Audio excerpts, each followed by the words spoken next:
And welcome to the Factor Uncensored, an awful, horrible way to start the new year. The usually lively Bourbon Street in New Orleans, now the site of the country's latest terrorist attack. 14 people were killed in the early hours of New Year's Day after U.S. Army veteran Shamsuddin Jabbar drove his truck into a crowd of people, acting alone in the incident, and died after a shootout with police there. Agents say he rented the F-150 in Houston on December 30th. Investigators also say he posted videos on Facebook supporting ISIS and telling people essentially what he was going to do. Also developing, a Cybertruck that exploded outside the Trump International Hotel in Las Vegas is also being treated as a terrorist attack here in America. The driver, 37-year-old Matthew Lavelle Berger, is an active U.S. Army soldier. He was behind the wheel of a rented Tesla Cybertruck when it blew up. According to police, Lavelle's Berger reportedly shot himself in the head before the blast. Officials say the truck was filled with fireworks and gas canisters. No motive just yet. Joining us to talk about this here on The Factor Uncensored tonight, former Fort Bend County Constable Nabil Shaikh, Fort Bend County Sheriff Eric Fagan, and Harris County Constable Alan Rosen. First of all, Alan, just a tragedy. Horrible situation. They opened up Bourbon Street again to say and send a message: you did not destroy us. We're still here. Your thoughts on what has happened there? Oh, it's obviously tragic. I mean, law enforcement can only do so much. Yes. And we do so with the help and the assistance of the public. And so it's just a tragic thing. Any of these, you go into all the planning sessions for big events like this, and you try to game out every scenario. And ultimately, nothing's completely foolproof. Even if we do everything we can to make sure that it is, there's some way that these people who are very sick find a way around it. And so we did our part. We neutralized the threat after it happened. But obviously, our goal is to save life. And they're being criticized, however, and many people are saying the police department is probably suffering as a result of taking those barricades down and putting the SUV there instead. And many of us, all of us, have been to New Orleans and we've seen those barricades, but they, for some reason, were not there that night. Your thoughts, any of you, on this? Well, the thing is, things happen. Yeah. The barricades, they needed to be repaired, or they had to be moved for a certain reason. They just didn't move them willy-nilly. They had to move them for a reason. They placed a police car there. This individual, he drove around them. Mm-hmm. He drove around that vehicle, the patrol car. And could likely do the same thing with the barricades. Do the same thing with the barricade. The scary thing is, more and more of these terrorists are using vehicles.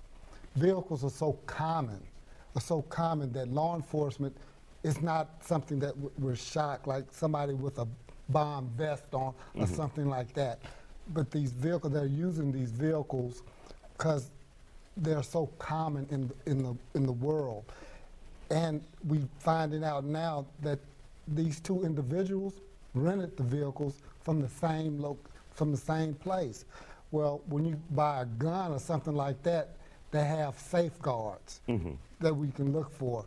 We don't have that with the vehicles. And these new terrorists, they're taking advantage of that.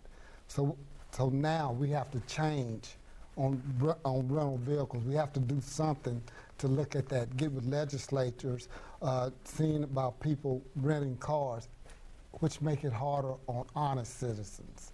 And Nabil, to see two, well, we know one military veteran was radicalized and became a supporter of ISIS. He was born in Beaumont, grew up or lived here in Houston. It's not like he came from another country. Are you shocked that Americans can become so radicalized so easily? First and foremost, my heart, my thoughts, my prayer goes out to those families and those victims. And it is pretty shocking. As the first Muslim constable ever elected in the United States, and a proud Muslim American that's grown up here in Houston, and to see somebody that just, has lost his mind. I don't know what was going through his mind. I mean, you know, you go through some of the things that he goes and he talks about, you know, the divorce and the financial troubles, and, you know, did he ever seek help from the military? You know, he was a veteran. Mm-hmm. You know, you look at both of these incidents, both of them are veterans. So where's the VA? Where was the VA at? Did they ever seek help? Were they not given any help? To kind of talk a little bit about what the sheriff stated about him driving around these police cars. A lot of cops become very complacent. So what happens is they sit in their cars. So they may not see somebody go around. How many times do you see incidents where you have criminals coming back to the crime scene and because cops are sitting in their cars? So I think they could have done a little bit more if they'd taken those barricades out, and they should have planned a little bit better. And of course, we have the Super Bowl coming to New Orleans. Constable Allen, your thoughts about that? Are they prepared? Obviously, tourism, big events, that's New Orleans' bread and butter. That's what they thrive on. Well, I can assure you that any kind of these massive sporting events, we're having the World Cup events in 2026 here in Houston, there's a massive amount of planning that goes into it from the federal, state, and local level. And there's a coordination of assets. There's a huge law enforcement presence. And it's these types of events that happen that remind us that while we plan, there still is the possibility that somebody can get around the planning. If somebody wants to bad enough, they can get around some of the planning. I mean, presidents have been shot. So from my perspective, we're going to continue to do our job to ensure that people are safe, that these sporting events are safe, that these big events that happen all over the country are safe and secure. And there is a shortage of law enforcement officers. Around the country, law enforcement at the federal, state, and local level are struggling to find very good officers, and so there's a shortage. And I don't think that played a role in this. I just think that this was a horrible situation. I too feel the same way. I feel so sad for these victims, and we're going to do our part. And are we perfect? No. And but I can tell you, I've been around plenty of tables planning for massive events like this, and there's a tremendous amount of resources that goes into it. I want the public to know that. That's very important. Yes, people lost their lives, and it's tragic, but there's a tremendous amount of planning that goes into putting on these huge events like this. All right, we want to thank you all for joining us here on The Factor. Don't go anywhere. We'll continue this conversation after the break. And welcome back to The Factor Uncensored. We continue our conversation about the New Year's Day violence across America. There has been some controversy surrounding CNN. Many have been criticizing the network for airing a 2-hour documentary about Luther Vandross after the attack instead of doing continuing live coverage. Louisiana Governor Jeff Landry also being called tone deaf. He shared a photo of himself a few hours after the attack in New Orleans. He could be seen smiling outside a steakhouse located 10 minutes away from Bourbon Street.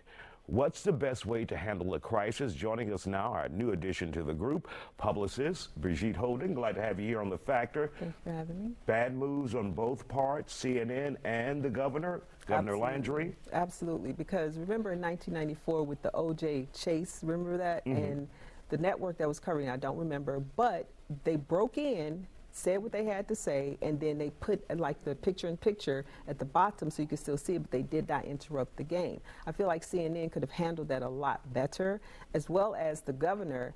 I mean, still go to dinner and do what you're going to do, but don't post it. Right. 10 minutes away from Bourbon Street, that just showed disrespect for families who've lost loved ones, that showed disrespect for New Orleans. I could kind of understand how he was trying to show resilience.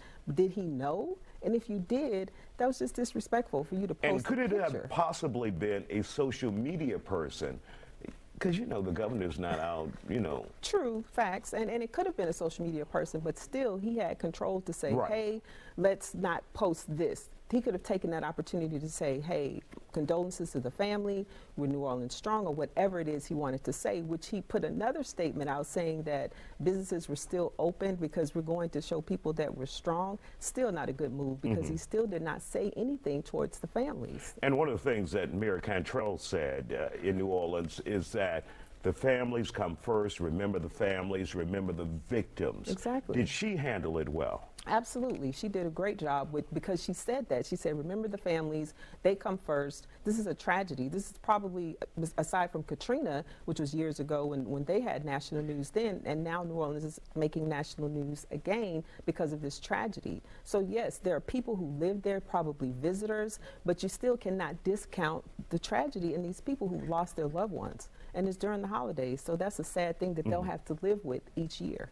And Sheriff Fagan, let's bring you into this conversation. Obviously, there's like 1,000 things going on. Should we hold law enforcement, city officials, state officials to a certain standard when all of this is going on? Law enforcement, we're on edge every day.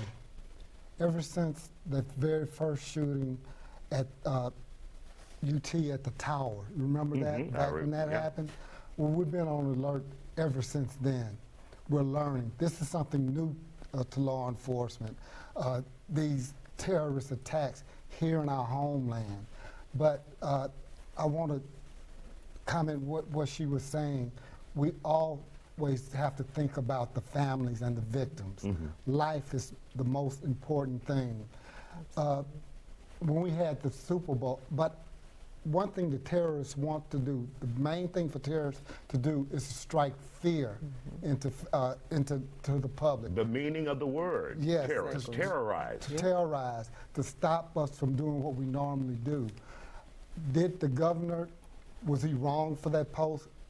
Yes, it was tasteless. It was tasteless. Do I think he meant it that way? No. A human being doesn't mean it that way. But as Constable Rosen was saying, we're on alert. Federal, state, and local, we work together at these big events. And that's when terrorists want to attack. We have big events, things like that. When the Super Bowl was here, I was on the mayor's detail. We worked with the FBI, CIA came down, state, local, all different agencies, a force multiplier. We'll do that again today to make sure that this doesn't happen again. And really quick, Nabil, is it a good idea in 10 seconds to reopen Bourbon Street as fast as they did? Kind of like what the sheriff was saying, I don't think you should open it right away.